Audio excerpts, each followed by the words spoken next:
Cujo, Stephen King.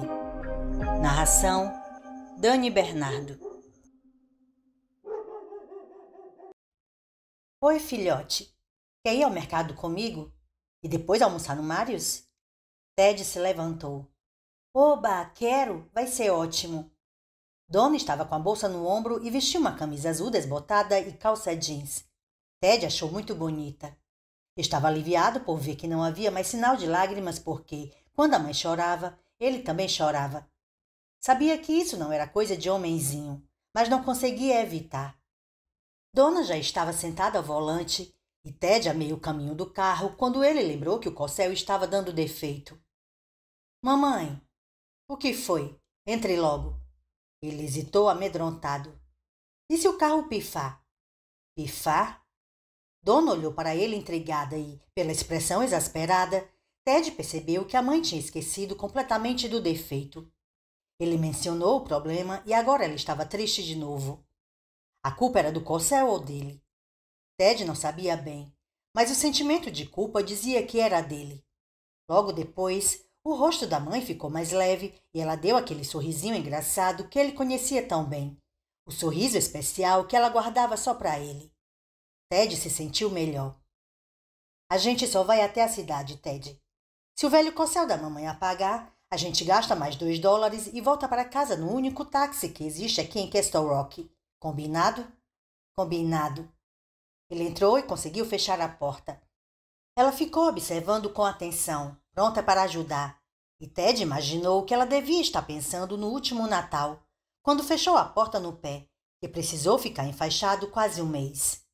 Só que na época Ted ainda era um bebê, e agora estava com 4 anos. Já era quase um homenzinho. Sabia disso porque o pai comentara com ele. Ted sorriu para a mãe para mostrar que a porta não era problema, e ela retribuiu o sorriso. Está bem fechada? Está, respondeu Ted, mas mesmo assim ela abriu e fechou a porta de novo, porque as mães nunca acreditavam nos filhos, só quando contavam que fizeram alguma coisa errada, como derramar o açúcar tentando pegar a manteiga de amendoim ou quebrar uma janela tentando jogar uma pedra no teto da garagem.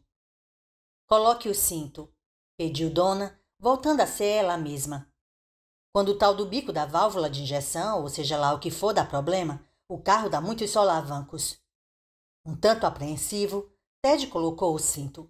Estava torcendo para que não acontecesse um acidente, como ocorria com 10 caminhões ladeira abaixo.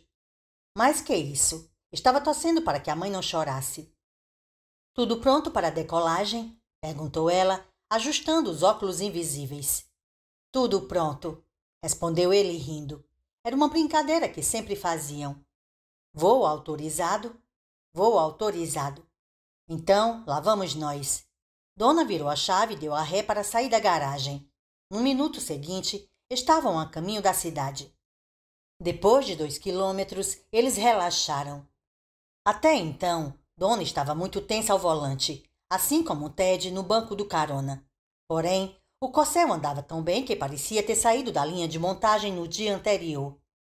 Eles foram até o mercado Agway e Donna gastou $40 comprando o suficiente para os 10 dias em que Vic estaria ausente. Ted insistiu tanto que conseguiu ganhar uma caixa de Twinkles e, se Donna não tivesse acabado com a festa, teria levado Cocoa Beers também. A Sharp enviava cereais para a família com regularidade, mas o estoque da casa havia acabado. Embora estivesse bem atarefada, Donna ainda teve tempo para pensar, com uma ponta de amargura, enquanto esperava na fila da caixa. Ted estava na cadeirinha do carrinho de compras, balançando as pernas despreocupado, no quanto o dinheiro se gastava para encher 3 sacolas de compras. Era mais do que deprimente, era assustador. Assustador porque servia para lembrar que havia uma possibilidade, uma probabilidade, sussurrou uma vozinha em sua mente, de que Vic e Roger perdessem a conta da Sharp, o que poderia significar o fim da própria agência. Quanto custariam as compras então? Donna ficou assistindo a uma mulher gorda e de traseiro avantajado, metida em uma calça cor de abacate, sacar da bolsa um encarte cheio de cupons de desconto. E então viu a moça do caixa fazer cara de ai meu Deus para a colega do lado. Sentiu o pânico roendo sua barriga com dentes de rato. Será que a coisa chegaria a este ponto para eles? Será? Claro que não. Antes que o pior acontecesse, voltariam a Nova York e então... Como não estava gostando nada daquele fluxo acelerado de pensamentos, afastou logo a profusão de ideias antes que virasse uma avalanche e a enterrasse sob o peso de outra profunda depressão. Na próxima vez, não precisaria comprar café, o que já abateria $3 na conta. Donna empurrou Ted e as sacolas até o corcel. Depois botou as compras num porta-malas. O filho no banco do carona e ficou esperando até ouvir o barulho da porta se fechando. Embora tivesse vontade de fechar a porta, aquilo era algo que o filho sentia que devia fazer. Coisa de menino. Donna quase teve um ataque do coração em dezembro do ano anterior, quando Ted prendeu o pé. Ele gritou tanto. Ela quase desmaiou, e então vi que saiu voando de casa, de pés descalços, metido no roupão de banho, derramando poças de neve derretida calçada fora.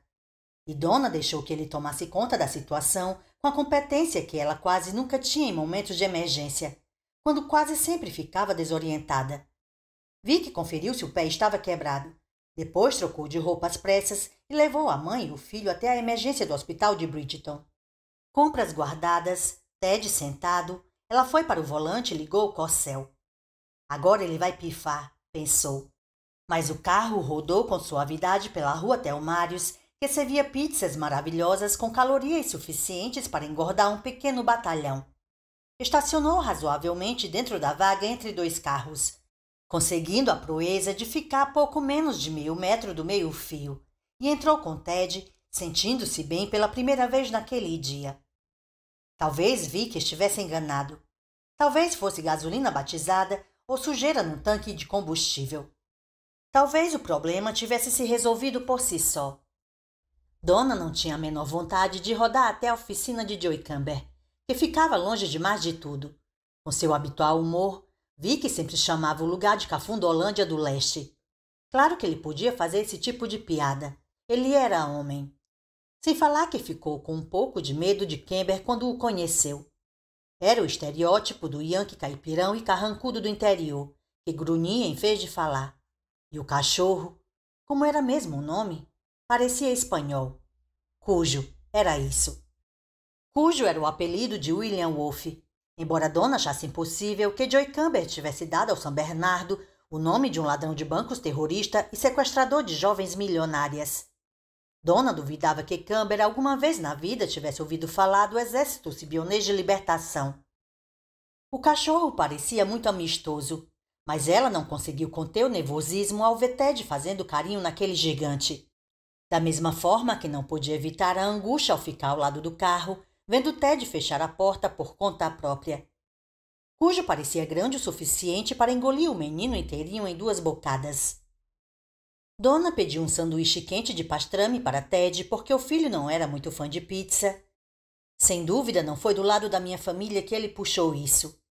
E uma pizza de pepperoni e cebola com porção dupla de queijo para si. Comeram em uma das mesas voltadas para a rua. Depois que devorar essa pizza, vou ficar com um bafo daqueles, pensou ela, logo percebendo que não fazia diferença. Tinha conseguido afastar o marido e o cara que costumava fazer visitas nas últimas 6 semanas. A ideia trouxe mais uma vez aquele sentimento de depressão, que Donna mais uma vez sufocou, mas já estava começando a se cansar do esforço. Os dois estavam quase chegando em casa, ouvindo Springsteen no rádio, quando o corcel começou a apresentar problema de novo. Primeiro foi um pequeno engasgo, depois um grande. Donna começou a pisar de leve no acelerador, um macete que costumava funcionar. — Que foi, mamãe? Perguntou Ted alarmado. — Está tudo bem, Ted, respondeu Donna, mas não estava. O corcel começou a engasgar muito, jogando os dois para frente com tanta força que as travas do cinto de segurança chegaram a funcionar. O motor passou a fazer muito barulho. Uma sacola virou no porta-malas, derrubando latas e garrafas. Donna ouviu algo se quebrar. — Porcaria de carro! Gritou em fúria exasperada.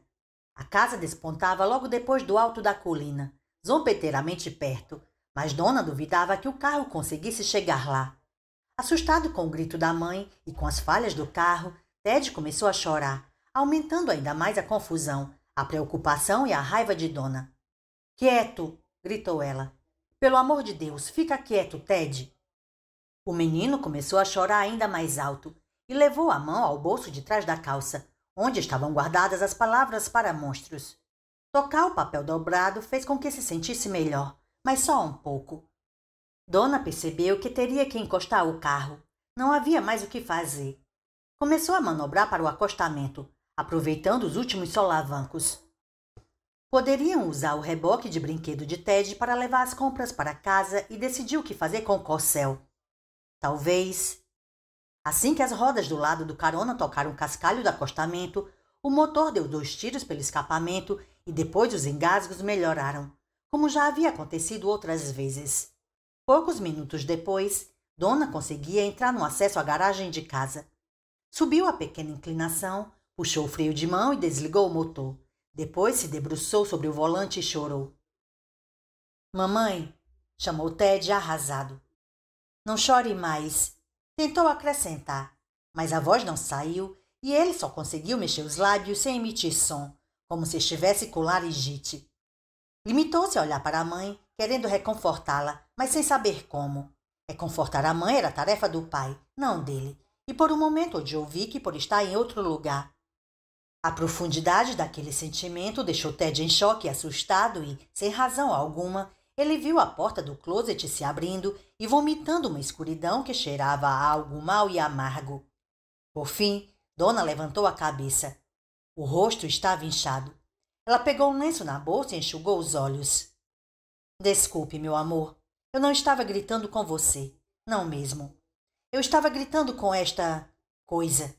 Ao dizer isso, bateu com força no volante. Ai! Gritou, levando a mão à boca. Depois riu.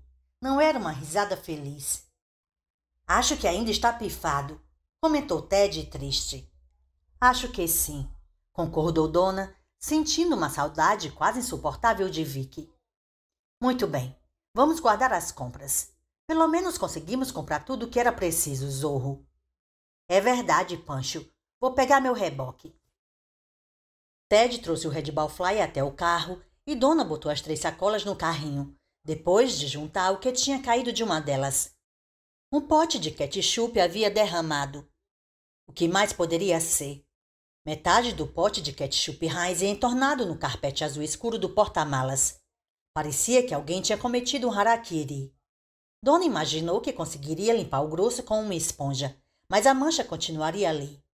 Mesmo que usasse um produto de limpeza para carpetes, era bem provável que o estrago não sumisse completamente. Dona puxou o reboque de brinquedo até a porta da cozinha na lateral da casa e Ted ajudou empurrando. Ela tirou as compras das sacolas e estava decidindo se guardava tudo ou voltava para limpar o ketchup quando o telefone tocou. Ted voou até o aparelho como um maratonista após o tiro de largada. Já estava craque em atender o telefone. Alô? Quem está falando? Ele ouviu a resposta, sorriu, depois passou o fone para a mãe. Era só o que me faltava, pensou ela. Devia ser alguém que gostaria de falar sobre nada durante 2 horas. Para Ted, ela perguntou. Sabe quem é, meu amor? Claro, é o papai. O coração de Dona começou a bater mais rápido. Pegou o fone da mão de Ted e disse. Alô, Vic? Oi, Dona. Era mesmo a voz dele, mas soava tão reservada, tão cuidadosa. Ela sentiu como se perdesse o pé, algo de que não precisava para coroar a atual conjuntura. Você está bem? Estou. Pensei que só ligaria mais tarde. Se ligasse... Bom, fomos direto para Imedjay. A equipe dessa produtora fez todos os comerciais do Professor Cereal Sharp. Mas sabe da novidade? Os caras não conseguiram encontrar os filmes de nenhum. Roger está arrancando os cabelos. Imagino. Ele odeia que qualquer coisa saia do planejamento, não é? Você está até pegando leve, concordou Vic suspirando. Foi a mesma coisa que eu pensei, enquanto eles estavam... Vic deixou a frase morrer pela metade. Devagar, e o desespero de Dona, aquela sensação de estar sem pé, desagradável, passiva e infantil, se transformou em algo mais ativo, em medo. O marido nunca interrompia uma frase, nem mesmo quando algo acontecia do seu lado da linha e o distraía. Ela se lembrou de como ele estava na noite de quinta, tão esgotado e no limite. Vicky, você está bem? Donna percebeu como a própria voz soava alarmada e teve a certeza de que ele havia percebido também. Até Ted tirou os olhos do livro de colorir que havia aberto no chão da sala para olhar a mãe com aqueles olhos brilhantes e a testinha levemente vincada. Estou bem. Pensei em aproveitar para ligar agora, já que eles ainda estão meio perdidos por aqui. Acho que não vou conseguir ligar à noite. E o Ted, como está? Está ótimo. Donna sorriu para o filho, piscando o olho. Ted sorriu de volta e o vinco da testa diminuiu. Voltou então ao livro de colorir. Vi que parece cansado e não vou jogar nas costas dele tudo o que aconteceu com essa merda de carro, pensou. Depois se surpreendeu fazendo exatamente isso. Ouviu o tom lamentoso de autocomiseração abrindo espaço na voz e lutou para sufocá-lo. Por que contar o problema para Vicky, meu Deus do céu? Ele parecia prestes a desabar e ela estava ali, reclamando do carburador do corcel e de um pote de ketchup derramado. Parece que é mesmo o bico da válvula de injeção, disse Vicky. Na verdade, ele parecia um pouco melhor agora, um pouco menos deprimido. Talvez porque fosse um problema bem pequeno diante de tudo o que estava acontecendo. O Joey Camber não tinha horário disponível hoje? Liguei para lá, mas ele não estava em casa. É provável que estivesse. Joey não tem telefone na oficina. Normalmente é a mulher e o filho que anotam os recados. Eles devem ter saído. Bom, talvez ele tenha saído também. Pode ser, mas eu duvido. Se existe um ser humano capaz de criar raízes é Joey Camber. Será que eu arrisco e vou direto até lá? Perguntou Donna hesitante. Pensou no longo trecho deserto entre a 117 e a Maple Sugar Road. E tudo isso antes de chegar à estrada que leva à casa de Camber, tão distante de tudo que nem nome tinha. E se o tal do bico da válvula resolvesse pifar de vez em algum trecho do caminho? Seria um grande problema. Melhor não. Joey deve estar na oficina, a menos que você precise dele. Aí ele não estará. A Lady Murphy nunca falha. Vi que parecia deprimido. O que eu faço então? Ligue para a concessionária da Ford e peça um guincho. Mas faça isso. Se tentar dirigir 35 quilômetros até a Salt Paris, é bem provável que o carro apresente problemas e você fique a pé. Explique a situação assim que ligar. Talvez você consiga um carro emprestado. Caso contrário, será preciso alugar um. Alugar? Mas isso não é caro? É.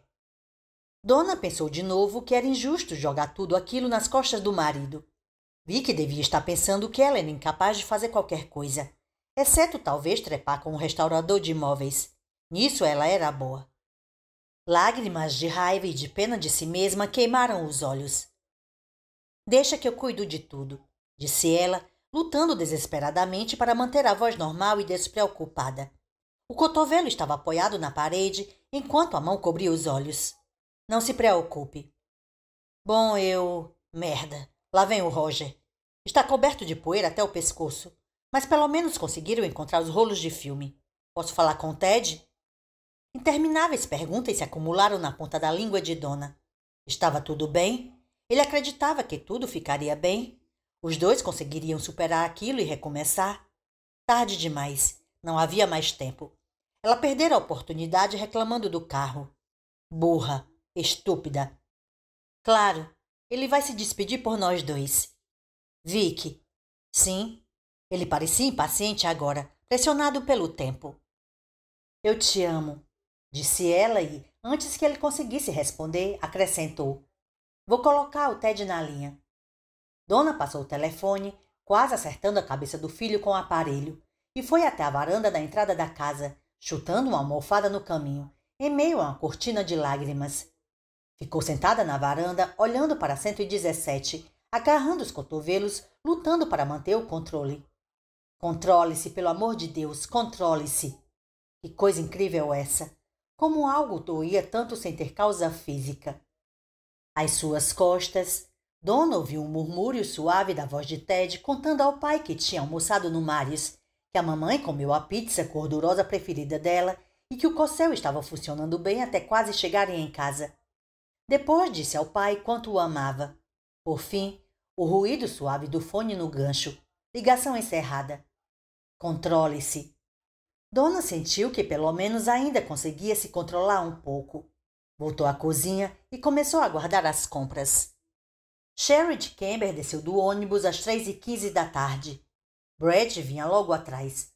Ela apertava a alça da bolsa em espasmos. De repente, sentiu um medo irracional de não reconhecer Holly. O rosto da irmã, guardado na memória como uma fotografia durante todos aqueles anos, a caçula que casou bem, desapareceu de maneira súbita e misteriosa da lembrança, deixando apenas um espaço vazio e nebuloso onde antes estivera a imagem. Já está vendo ela? Perguntou Brett enquanto desciam. O menino ficou olhando para a rodoviária de Stratford com vívido interesse e nada mais. Sem dúvida não havia medo estampado em seu rosto. Espera, primeiro deixa eu ver tudo, respondeu Charity de modo ríspido. Ela deve estar no café ou... Charity? Ela se virou e ali estava a Holly. A foto guardada na memória voltou, mas agora era uma transparência que se sobrepunha ao verdadeiro rosto da mulher que estava ao lado da máquina do Space Invaders no fliperama. O primeiro pensamento de Charity foi que Holly estava usando óculos. Que engraçado. O segundo, chocante, foi que Holly tinha rugas. Não muitas, mas não havia dúvidas que estavam ali. O terceiro pensamento não foi bem um pensamento. Era uma imagem tão clara, real e emocionante quanto uma foto em sépia. Holly pulando de roupa de baixo no açude do velho Seltzer, com o rabo de cavalo contrastando com o céu, tampando o nariz com o dedão e o indicador para deixar tudo mais cômico. E nada de óculos, pensou Charity antes de ser invadida pela dor que apertou seu coração. Ao lado de Holly, olhando com timidez para Charity e Brett, estavam um menino de mais ou menos 5 anos e uma menina de mais ou menos 2 anos e meio. O volume da calça da menina denunciava que havia uma fralda por baixo. O carrinho de bebê estava ao lado. Oi, Holly, cumprimentou Charity, com voz tão fina que mal dava para ser ouvida. As rugas eram pequenas e viradas para cima, que eram as marcas boas, como dizia a mãe delas. O vestido era azul marinho, caro, mas não muito. O pingente no pescoço era bijuteria de alta qualidade. Isso se não fosse uma pequena esmeralda. Houve então uma pausa, um lapso de tempo. Nele, Charity sentiu o coração se encher de uma alegria tão intensa e completa que teve certeza de que jamais questionaria o custo daquela viagem.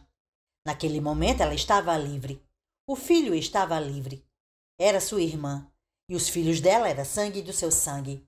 Não eram fotos, eram de carne e osso. Entre risos e lágrimas, as duas mulheres se aproximaram. A princípio com hesitação, depois depressa, e trocaram um longo abraço. Brett permaneceu onde estava. Parecendo assustada, a menininha foi até Holly e agarrou a barra do vestido dela, talvez para evitar que sua mãe e aquela mulher desconhecida saíssem voando juntas. O menino ficou olhando para Brett, depois se aproximou. Estava usando jeans baratos e uma camiseta com a frase "Lá vem problema". Você é meu primo, Brett, disse ele. Sou. Meu nome é Jim, que nem do meu pai. Sei. Você é do Maine, comentou Jim. Por trás dele, Charity e Holly falavam sem parar, interrompendo-se e rindo da pressa em contar tudo, bem ali naquela rodoviária suja ao sul de Milford e ao norte de Bridgeport. Sou, respondeu Brett. Você tem 10 anos. Isso, eu tenho 5. É mesmo? É, mas eu posso bater em você. Iá! Jim atingiu o estômago de Brett, fazendo o primo se contorcer. Brett emitiu um longo e surpreso "Uf!". As duas mulheres engoliram em seco.